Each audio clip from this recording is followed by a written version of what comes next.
بسم الله وحده والصلاة والسلام على من لا نبي بعده. Sunnah al-wudu. The sunnah acts of wudu are of many. One of them, number one, is washing the hands up to the wrist. And at the beginning, in other words, wash your hands up to the wrist at the beginning. Rinsing the mouth.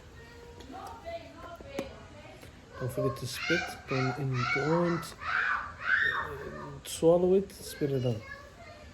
Inhaling water into your nose and taking it out at least 3 times. Into the nostrils and exhaling, put it through the nostril and exhaling it. Returning the wiping of the head. Return the wiping of the head, so from here to there, and if you return it, sunnah, as we said before. Wiping over the ears, sunnah. And renewing water to do so, and doing the obligatory acts in the prescribed order.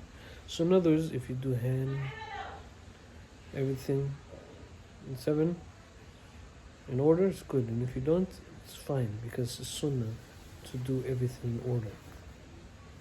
However, whoever forgets to wash an obligatory part of his limbs and remembers before long should then wash it and re-wash all the parts that follow it.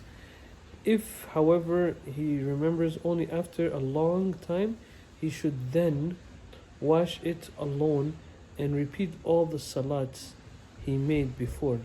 If, however, the part forgotten is sunnah, it should be washed alone with no repetition of salat.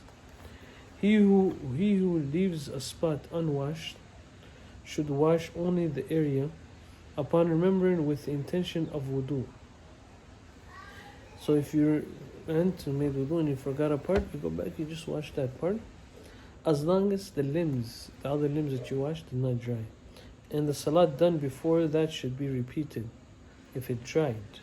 Everything dried and only your foot is left and your foot is still, you didn't wash, then you have to repeat the whole wudu.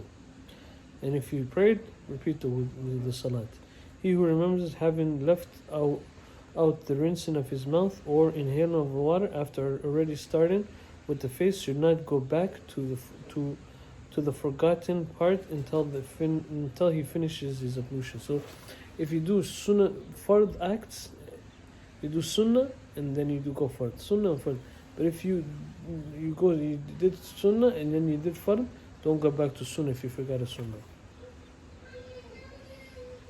Its virtues acts are, it's reciting the Bismillah at the beginning, using a miswak, toothbrush.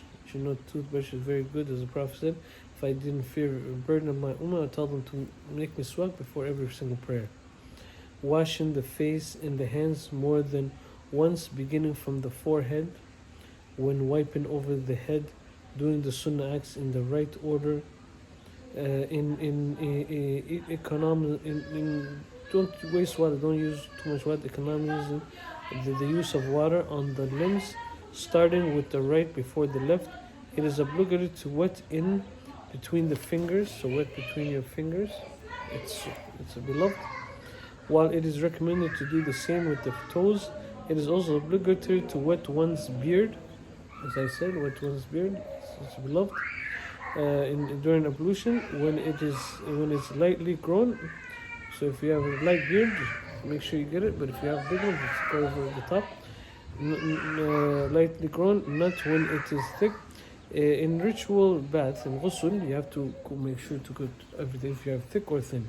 However, even thick beard must be tight, thoroughly wet in ghusl, as we said. And in the next video, we'll talk about what nullifies your wudu. نواقض الوضوء 16. Things that nullify the wudu are 16. On the next video, we will talk about them.